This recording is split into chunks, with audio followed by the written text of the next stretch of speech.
la plupart des cancers, un dépistage précoce est la clé pour la réussite du traitement et l'augmentation des chances de survie. Le col de l'utérus est la zone basse et étroite de l'organe sexuel féminin. Un cancer de celui-ci touche généralement la muqueuse qui entoure le col. On estime que c'est le 12e cancer le plus répandu chez la femme. Il est donc essentiel et primordial que chaque femme sache reconnaître les signes et symptômes du cancer du col de l'utérus. Le cancer du col de l'utérus est dans la presque totalité des cas engendré par une infection d'un virus appelé papillomavirus humain. Celui-ci est transmis par voie sexuelle. Selon la Fondation contre le cancer, 80% des hommes et des femmes sexuellement actifs entrent en contact avec ce virus au moins une fois. Le papillomavirus humain. Le papillomavirus humain est considéré comme un virus à haut risque. 8 femmes sur 10 y seraient exposées au cours de leur vie. Une contraction de celui-ci est une condition nécessaire mais pas suffisante à un développement du cancer du col de l'utérus. D'autres facteurs peuvent augmenter ce risque tels que le tabac, l'utilisation de contraceptifs oraux ou la multiparité. On compte en France 3000 nouveaux cas de cancer du col de l'utérus chaque année. Près de 75% des cancers qui sont diagnostiqués sont retrouvés chez des femmes de moins de 65 ans. Il faut savoir que le cancer du col de l'utérus présente très peu de symptômes au début de son développement. Ce n'est que plus tard que plusieurs signes et complications apparaissent. C'est pour cette raison que le dépistage de ce cancer est encore plus primordial. Il n'en reste que chaque femme doit savoir reconnaître les signes de celui-ci. Les symptômes du cancer du col de l'utérus. Lorsqu'un cancer du col de l'utérus a le temps de se développer, plusieurs signes et symptômes peuvent apparaître. En voici quelques-uns. 1.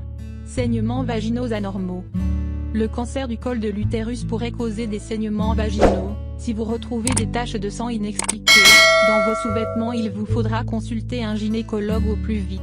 Sachez néanmoins qu'il existe plusieurs maladies pouvant causer un saignement vaginal et il revient donc à votre médecin d'en trouver l'origine. 2. Douleurs lors de relations sexuelles. Si vous ressentez des douleurs anormales et vives lors d'un rapport sexuel, cela peut être le signe d'un cancer du col de l'utérus. 3. Perte vaginale inhabituelle. Les pertes blanches sont un phénomène naturel et fréquent chez les femmes. Toutefois, lorsque les leucorrhées sont anormales ou plus abondantes que d'ordinaire, cela peut être le signe d'une infection ou d'un cancer du col de l'utérus. 4. Douleurs pelviennes. Le pelvis est la zone se trouvant dans le bassin, plus précisément sous l'abdomen. Des douleurs au niveau de cette zone peuvent être signe d'un cancer du col de l'utérus. Si vous présentez un ou plusieurs de ces symptômes, il est essentiel de consulter un médecin qui pourra dépister la présence du papillomavirus humain et donc potentiellement celui du cancer du col de l'utérus. Un cancer évitable.